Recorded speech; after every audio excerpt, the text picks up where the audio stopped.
Bienvenue sur DCA Watch. Faisons le point sur le portefeuille PEA après une très belle semaine. Pour rappel, j'ai sélectionné 11 actions de grandes entreprises françaises dans des secteurs d'activité différents, leaders en Europe, et qui offrent un bon rendement avec des fondamentaux solides. Et bien sûr, ceci n'est pas un conseil en investissement, mais juste un partage d'expérience. Le CAC 40 est revenu à l'équilibre depuis son dernier plus haut de janvier 2022. J'ai souligné les titres qui me semblent indispensables pour constituer un portefeuille restreint destiné aux petits budgets. Danone, AXA et L'Oréal ont suivi la même évolution que le CAC 40. Par contre, en un an et demi, la Française des Jeux et Veolia ont perdu entre 8 et 10%. Et les 6 autres titres ont gagné plus de 10%, avec Sanofi, Total et LVMH dans le trio de tête. Ce comparatif permet de constater l'impact de la remontée des taux depuis 2022. Si on les compare maintenant avec le plus haut de 2020, avant la crise du Covid, le CAC 40 a gagné 21% en 3 ans. Total, Air Liquide et la Française des Jeux ont progressé dans le même ordre de grandeur. Du côté des valeurs de croissance, LVMH a doublé en 3 ans et L'Oréal a gagné plus de 50%. Par contre, Danone et Orange ont perdu 20% malgré leur caractère défensif. Et on constate une faible croissance pour Sanofi, AXA, Veolia et Vinci. Ce comparatif permet de tester à la fois la résilience des titres dans la tempête, mais aussi leur capacité à rebondir. Et si on croise rendement et performance, Total, Air Liquide et la Française des Jeux sortent du lot en offrant une belle croissance du titre doublée d'un bon rendement, notamment par rapport à un ETF CAC 40 qui offre un dividende de 2,5%. Et pour AXA, Vinci, Sanofi et Veolia, leur bon rendement rattrape leur faible performance.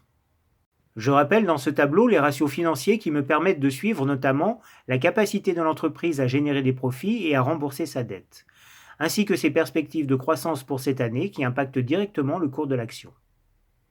Et j'affiche dans ce tableau une estimation du cours en fonction de la croissance estimée du chiffre d'affaires en 2023.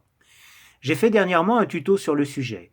Puisque le cours est égal au bénéfice multiplié par le PER, alors à PER constant, le cours devrait évoluer dans le même ordre de grandeur que sa croissance estimée. Passons maintenant au CAC 40.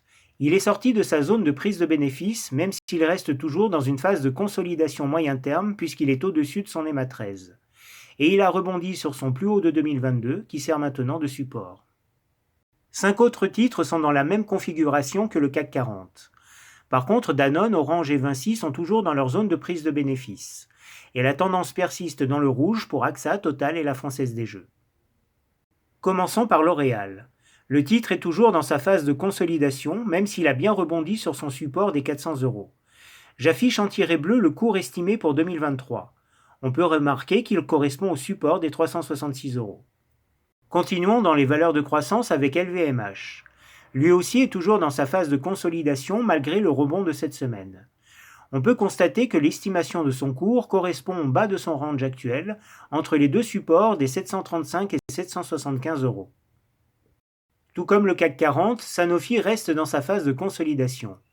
Le titre a rebondi sur son support des 94 €, qui correspond en plus à l'estimation de son cours pour 2023.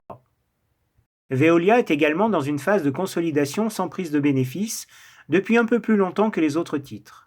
Maintenant, il va falloir casser à la hausse la résistance des 29,30 €, sachant que l'estimation du cours se situe à 24 € environ, ce qui correspond au milieu de son range actuel. Air Liquide est en grande forme en ce moment. Le titre a gagné plus de 20% depuis sa dernière zone d'achat fin 2022.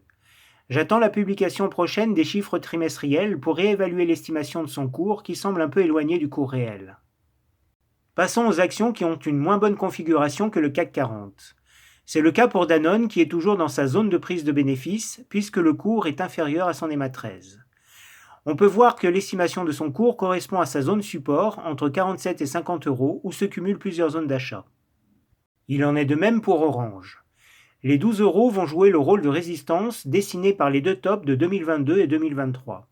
Et l'estimation de son cours correspond à sa zone support autour des 9,50 € où on retrouve plusieurs zones d'accumulation.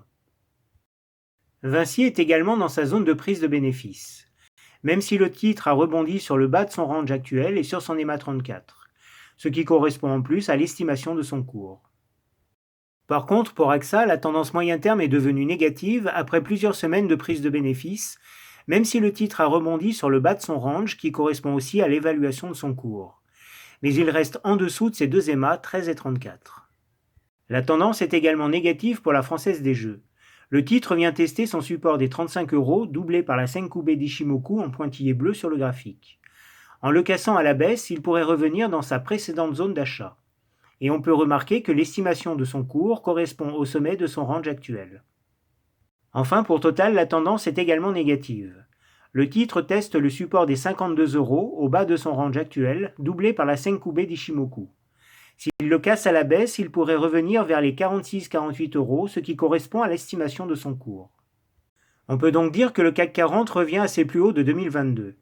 Il va falloir maintenant dépasser le plus haut de 2023, qui a été fait en avril, pour sortir de cette période de consolidation.